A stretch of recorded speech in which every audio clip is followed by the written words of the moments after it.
Buenas tardes. Hemos terminado de desarrollar una parte importante del programa. Recuerden que en la primera clase hablamos de la importancia de describir y entender los distintos sistemas de regulación orgánica porque después los íbamos a aplicar en la regulación de las funciones orgánicas en el individuo.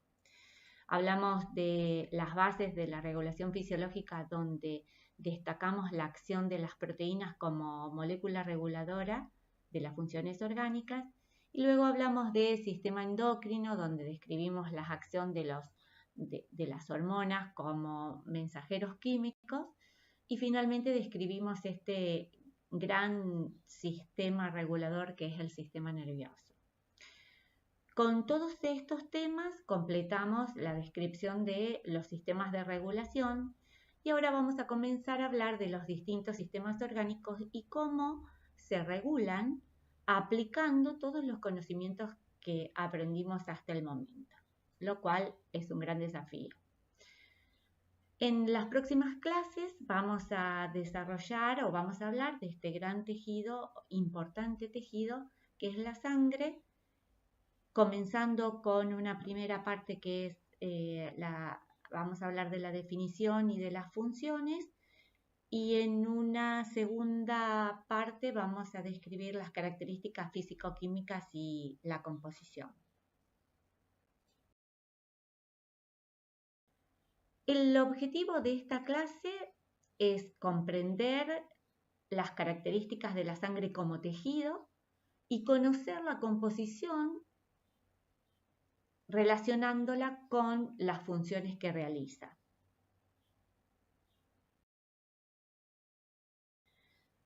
Para comenzar, definimos a la sangre como un tejido conectivo especializado, es un tipo especial de tejido conectivo, líquido, que es una característica que lo hace diferente del resto de los tejidos que conocemos, de color rojo debido a componentes que vamos a describir más adelante, y que tienen una característica particular y que es que circula por los vasos sanguíneos de los vertebrados.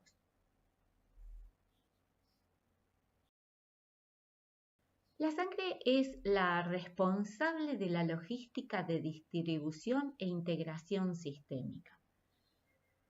Dado su característica de fluir por los vasos sanguíneos que irrigan los distintos tejidos del organismo, constituye el mejor método de transporte por su gran capacidad de distribución, conectando a todos los órganos y sistemas y logrando una gran integración de los mismos dentro del individuo. Como pueden observar en esta imagen, muchas son las funciones de la sangre. Comenzamos describiendo una función respiratoria por la importancia que tiene la sangre en la distribución de los gases respiratorios, dióxido de carbono y oxígeno. De la misma manera que también cumple una función nutritiva al distribuir o transportar los nutrientes necesarios para cada uno de los tejidos. También cumple una función excretora, eliminando productos de desechos o elementos que no son necesarios para el organismo. Tiene una función defensiva debido a los diferentes tipos celulares que contiene y a distintas proteínas que cumplen función defensiva, que vamos a desarrollarla con más detalle en las próximas imágenes. Gracias a esas proteínas y a otros componentes de la sangre cumple una función hemostática, evita la pérdida de sangre ante determinadas situaciones. También participa en la regulación del pH sanguíneo y del organismo, regulando las concentraciones de hidrogeniones a partir de variados componentes de la sangre, las proteínas plasmáticas, la presencia de hemoglobina, distintos reguladores orgánicos que también vamos a describir en clases posteriores. Cumple una función importantísima en el equilibrio hídrico, es un regulador importante de las concentraciones de agua en el organismo, gracias a la presencia de determinadas sustancias como proteínas plasmáticas y algunos minerales, tiene una función importantísima en el mantenimiento de la presión osmótica. Ya describimos muchos ejemplos de transporte. Cuando hablamos de función nutritiva, transporta los nutrientes, transporta los elementos que tienen que ser excretados, transporta elementos de defensa del organismo. La función de transporte es muy importante. Y la función termorreguladora también, como han visto en clases anteriores, es importantísima para regular la temperatura corporal en todos los individuos. La cantidad de sangre contenida dentro del sistema cardiovascular de todos los individuos es lo que se denomina como volemia, para diferenciarla de la sangre que está contenida dentro de los órganos o que está retenida en los órganos de depósito. ¿Por qué es importante conocer y entender que la cantidad de sangre que está dentro del sistema cardiovascular debe mantenerse dentro de rangos fisiológicos? Recordemos que la sangre tiene una alta proporción de agua. La modificación de ese volumen de agua puede provocar cambios hemodinámicos importantes, cambios, por ejemplo, en la presión sanguínea, cambios en el intercambio de líquidos entre los distintos tejidos, de la misma manera que el intercambio metabólico. Todo esto lleva a mantener las funciones orgánicas en forma adecuada. Por eso es importante conocer la volemia y mantener a la volemia dentro de los límites fisiológicos. Pero también reconocemos que existen factores fisiológicos que pueden provocar variación de esa volemia, es decir, dentro de rangos fisiológicos o rangos normales, puede variar ese volumen de sangre que está contenido dentro del sistema cardiovascular. Y esos factores principalmente hablamos del sexo como un gran factor fisiológico que modifica la volemia, dado que en el caso de los machos y por la presencia de testosterona, aumenta el volumen de sangre contenido en el sistema circulatorio. La edad es otro factor de variación, dado que los individuos más jóvenes tienen una mayor volemia que los individuos más adultos o más viejos, pero el factor que más está relacionado con la volemia es la cantidad de superficie corporal. Es decir, hay una relación directa entre el tamaño del individuo, la cantidad de superficie corporal y la volemia.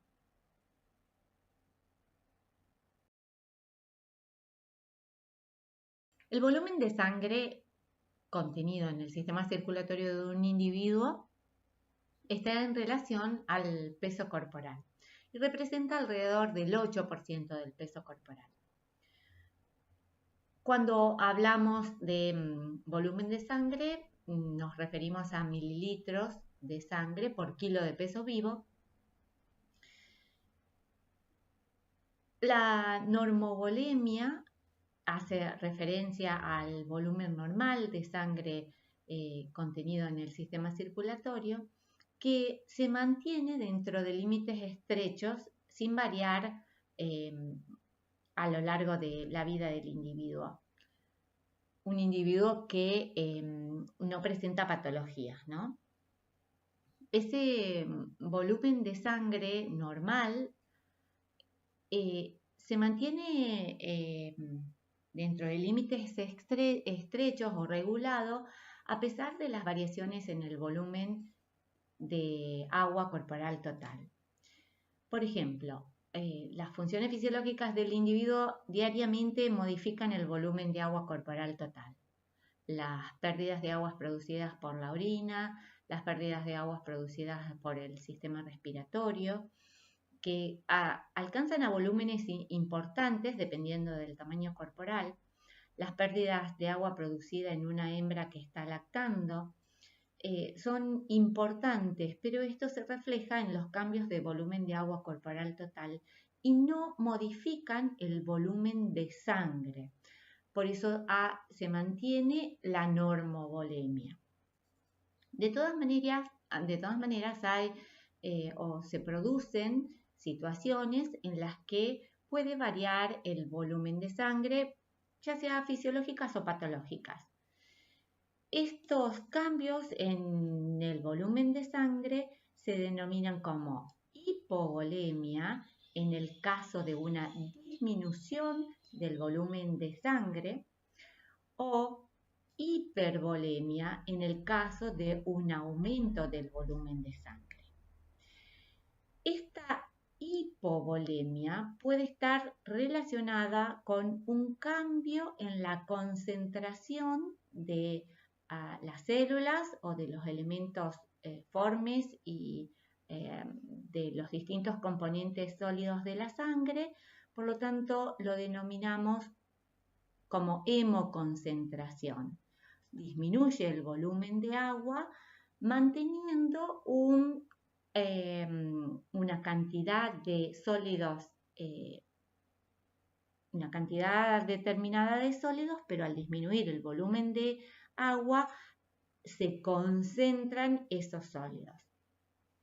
Por otro lado, la hipervolemia puede estar relacionada con un proceso de hemodilución, manteniendo los elementos sólidos y aumentando el volumen de agua, se produce un efecto de dilución. Por eso hablamos de hemodilución.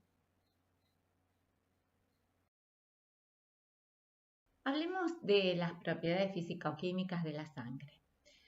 En este cuadro vemos cada una de las propiedades físico-químicas que vamos a describir, comenzando por la descripción del color. Todos conocemos que la sangre tiene un color rojo que puede variar su intensidad en función de si es sangre oxigenada o si hablamos de sangre carbooxigenada. Como vemos en esta imagen, la sangre oxigenada, es decir, la sangre en la que la hemoglobina está unida a mayor proporción de oxígeno, tiene un color mucho más claro que la sangre carbooxigenada, en la que vemos que tiene un color mucho más oscuro, producto de la unión del dióxido de carbono o mayor proporción de dióxido de carbono a la hemoglobina.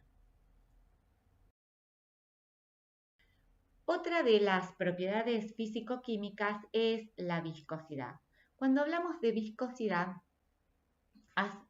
siempre hacemos referencia a la comparación con un elemento de viscosidad conocida. Por ejemplo, la sangre es menos viscosa que el aceite o es más viscosa que el agua. De manera de tener un patrón para comparar la viscosidad. La viscosidad está en relación a la densidad también porque depende de la cantidad de proteínas plasmáticas, células y el volumen de agua que se presenta o que contiene. Es decir, los elementos sólidos que tiene en su constitución en relación al volumen de agua. Y recordemos la diferencia entre viscosidad y densidad. Viscosidad hace referencia a las fuerzas internas de un líquido que se oponen al movimiento de ese líquido, lo que hace que ese líquido se desplace con mayor o menor facilidad. En cambio, la densidad es la cantidad de masa de un determinado volumen de una sustancia. Recuerden esos dos conceptos que ayudan a clarificar la diferencia entre viscosidad y densidad, aunque estas dos propiedades físico-químicas están directamente relacionadas.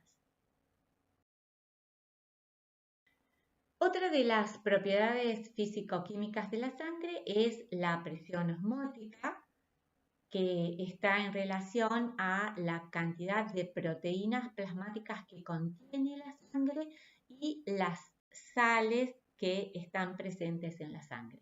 En conjunto, o la suma de estos dos componentes determina la presión coloidosmótica, que es similar a la presión osmótica en la que no tenemos en cuenta a las sales. La suma de las dos determina la presión coloidosmótica. La presión osmótica está determinada solamente por las proteínas. De todas maneras, hablar de presión coloidosmótica o de presión osmótica a los fines descriptivos a nosotros nos significa más o menos lo mismo. Salvo que hagamos la distinción entre una u otra, pero si hablamos de presión osmótica o coloidosmótica, estamos haciendo referencia a los elementos de la sangre que provocan o evitan que el agua salga del torrente circulatorio. Y fíjense que los valores de presión coloidosmótica de la sangre están relacionados con o son similares a los valores de los líquidos corporales que describimos hasta el momento.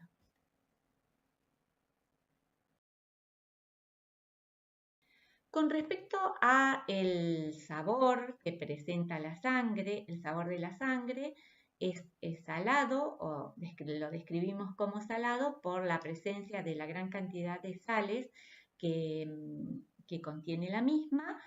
Y con respecto al olor, describimos o decimos que es un olor particular propio de la sangre, no le podemos poner un nombre específico, es olor a sangre, pero sí podemos describir que ese olor es producto de la presencia de ácidos grasos volátiles que determinan ese olor característico. Para finalizar con las propiedades físico-químicas, el pH, determinado por la concentración o la cantidad de hidrogeniones que se encuentran en la sangre, se mantiene dentro de límites estrechos regulados por amortiguadores físico-químicos que se encargan de regular delicadamente el pH. Las variaciones en el equilibrio ácido-base pueden provocar trastornos clínicos muy importantes, por eso es que es una propiedad que se regula o fluctúa dentro de límites muy estrechos. Y la temperatura corporal o la temperatura de la sangre está en relación a la temperatura corporal. Y esta tiene que ver con el mantenimiento de la temperatura ideal para que se produzcan las reacciones químicas características o habituales del organismo. Para finalizar esta primera parte, describimos cuáles son los componentes de este tejido líquido que estuvimos describiendo hasta recién. La sangre está constituida por elementos figurados o elementos formes. También lo pueden encontrar como la parte sólida de la sangre y una parte líquida que corresponde al plasma. El plasma, a su vez, está constituido, o los constituyentes principales del plasma son componentes orgánicos, que representan hasta un 22% del plasma, un 1% de componentes inorgánicos, y el mayor componente del plasma es el agua, que representa alrededor del 80% de todo el plasma. Dentro de los elementos figurados que vamos a describir, o las células, Vamos a hablar de los glóbulos rojos, vamos a describir toda su morfología, sus funciones, de la misma manera que vamos a hablar de los distintos tipos de glóbulos blancos y las funciones que tienen cada uno de ellos. Y vamos a hablar de estas estructuras que son las plaquetas, que cumplen una función hemostática importantísima que vamos a describir en una última clase.